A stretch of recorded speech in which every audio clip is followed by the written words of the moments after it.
Ocean Pancake is back, and this time with a mini-series all about kelp restoration efforts. Recently, I headed down to Tasmania, where I was part of a content creator team to highlight the issues of the Great Southern Reef.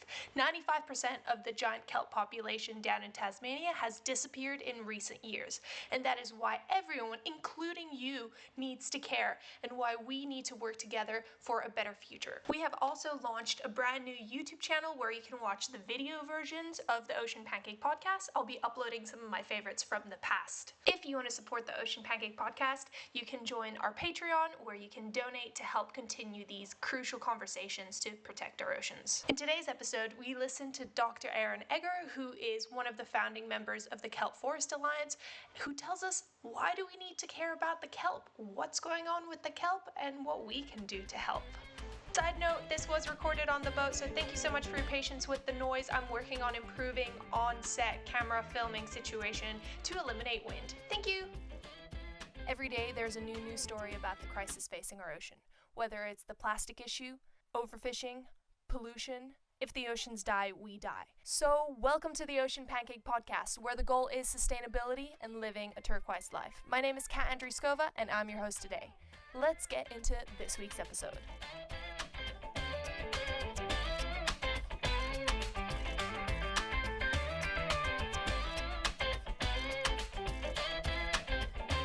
Hey, okay, it's kind of working. We're here. Hi, we made it. You made it.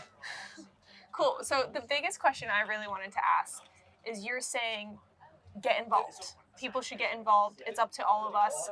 A third of the world coastline? Over a third of the world's coastline. Which is insane. How do we not know that? How did I not know that? We're just not doing our job good enough. We gotta get out there and tell everybody. Is it marketing? Is that what we're missing? I think, yeah, if we had a marketer, if you know a kelp marketer that wants to get involved, that would be a skill someone could loan.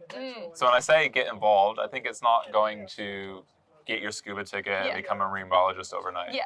It's looking at what skills you have in your professional life or your personal capacity and how you can apply those to conservation projects or awareness or education, or even just solving larger climate issues. You know, kelp is very tightly connected to climate issues, ocean issues, and so there is a way you can get involved. But it's along so many coastlines, so it is potentially right next to your house. So what were you saying? California has them? New York, London, Vancouver, Santiago, Seoul, Tokyo, Sydney, Perth, Melbourne. So basically anywhere you guys are in the world, chances are there's a kelp right on your doorstep. A kelp? In the sort of English-speaking world, it's a kelp country. It's a kelp country.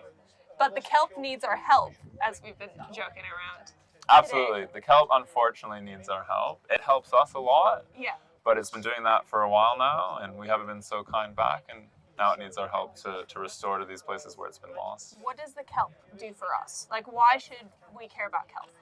Kelp really sustains the ocean across over that third of our world's coastlines. It is the fabric of our cold water seas, so it's providing the habitat, it's producing oxygen, it's drawing down carbon, it's reducing nutrient pollution, it's providing home and food for thousands of species, from tiny little snails all the way up to whales. Everything in between is connected to a kelp forest in these ecosystems. So if you love, are connected to, rely on the ocean in one of these kelp countries, kelp's there for you. And you keep referring to it as a kelp forest.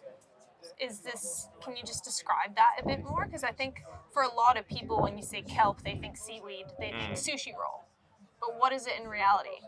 Well, in the marine space, we have this habit of naming it after something on land, underwater, but it really is a forest. It's this incredibly complex three-dimensional habitat that you could be swimming through, scuba diving through, from maybe 1 meter tall, 4 meters tall. Some of the largest kelp forests are 30 meters in length.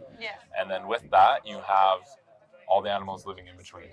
Same way you might have birds in the trees, you might have your little invertebrates or fish or sea stars, lobsters hiding amongst the kelp forest. And is kelp at depth usually, or is it shallower water when you say coastline? So it's like off the rocks? Like, what depths are kelp forests in? So kelp need two main things. They need light, because they are photosynthetic, so just like plants on land, they capture their energy from the sun. And so as you get deeper, the light gets less and less. Some kelp are really well adapted to living in the deep, dark places, but only to about 60 or 80 meters. Majority of the world's kelp forests, 20 meters or less in depth. Okay. So that's, again, really our backyard, because that's right off the coast. Right out there that we're seeing. So it should be all along the coastline here, or it used to be. Yeah, much of this coastline would have been covered in the giant kelp forest. We'll get back to Aaron soon enough, but a little bit of an ad break. If you want to support the oceans while looking stylish, why not check out Reef Rebellion? This is a company I've started. 10% of proceeds goes to reef restoration, and we are currently in the process of creating a kelp-inspired t-shirt that you can also give back to the Kelp Forest Alliance. So head on to reefrebellion.com and use the code OceanPancake to get a discount for your first purchase. Back to Aaron. And then there still are subtidal kelp forests here. Aclonia or golden kelp live across the southern half of Australia. Yeah. So what we call the Great Southern Reef Yes. is defined by this other species of kelp, Aclonia. Oh, okay. So by definition, the Great Southern Reef is where you find Aclonia. And how many species of kelp are we talking? In Australia? In the world? In the world, there's 33 genera of kelp. Okay. And about 110 species of true kelps. And then there's a few other species that we kind of colloquially call kelp because they look the same, talk the same, act the same.